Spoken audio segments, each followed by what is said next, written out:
Hey everyone, welcome back to my channel. I'm Dominique Martin, a licensed therapist, and today we're talking about an unhealthy pattern that can really sabotage relationships, the tit-for-tat pattern.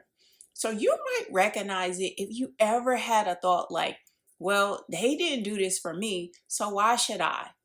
Let's talk about what's really going on here. So, what is tit for tat in relationships?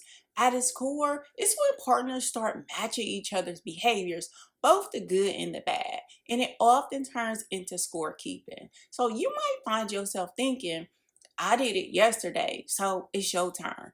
Or they didn't show up for me, so I'm not going out of my way either. Now, fairness matters for sure, but this ain't really about fairness anymore.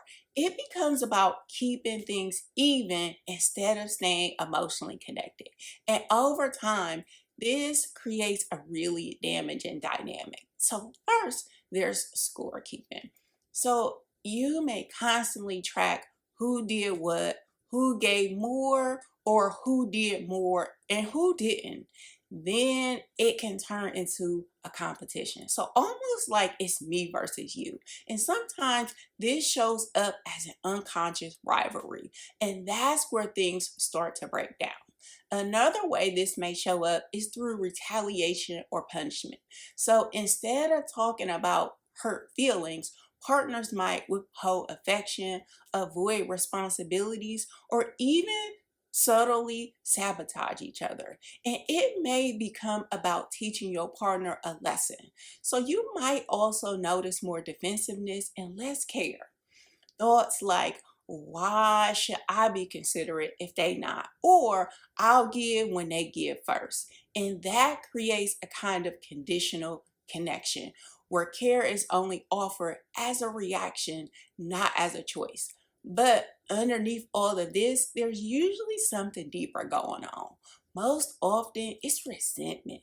So, resentment that builds over time from unmet needs or feeling unappreciated or feeling unseen.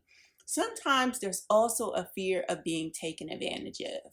Resentment may also stem from a need for things in the relationship to feel fair and balanced. And when they haven't, and instead of addressing those feelings directly, they may show up through this tit for tat pattern. So, what's the impact of all this on a relationship? So over time, it may create power struggles. So instead of working together, partners may try to keep things even or gain the upper hand. And there's also emotional disconnection. So affection may become guarded, kindness becomes conditional, and both partners start pulling back. And eventually, trust may start to break down because you can't fully rely on each other. And when everything feels like it comes with strings attached.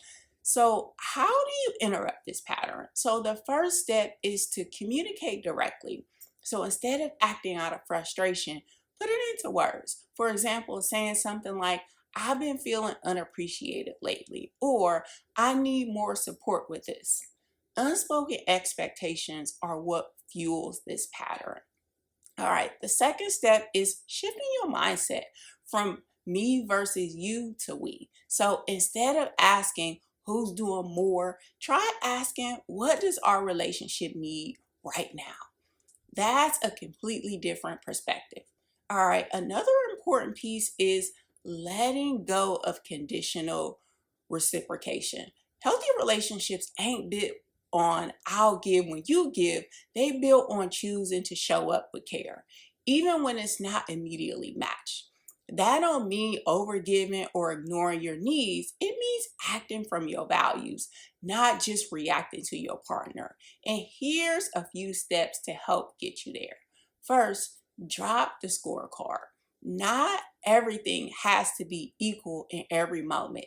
It just needs to be balanced or feel balanced over time. Second, lead with generosity. So practice kindness without immediately expecting something in return.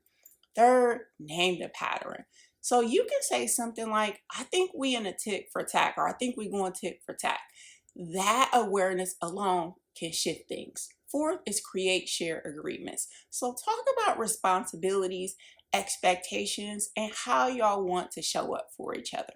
All right, fifth, focus on repair instead of retaliation. If something hurts, address it instead of pulling away or get even. Also, practice appreciation consistently. Gratitude is one of the most steady ways to reduce resentment. So here's the thing.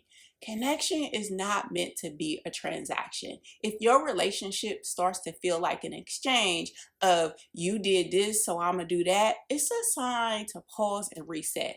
Y'all not opponents, y'all partners. So take a moment to reflect on this. Where might this pattern be showing up in your relationship? And what's one small shift you can make? Thank you so much for joining me on this video. If you found this video helpful, don't forget to like, comment, and subscribe for more relationship insights. As always, stay motivated, and I'll see you on the next video.